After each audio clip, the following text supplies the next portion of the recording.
I'm just gonna say a couple things. Volpe, you had a great game.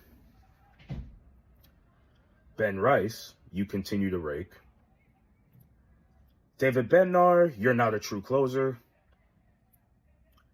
Austin Wells, you suck. Like, what has happened to you, dude? What has happened to Austin Wells? You see that Devin Williams is struggling to throw strikes. And you swing at the first pitch that wasn't even in the zone? And you ground into a double play?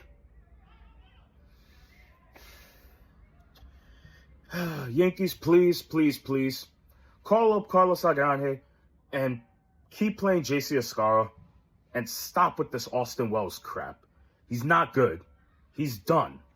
It's over. He sucks.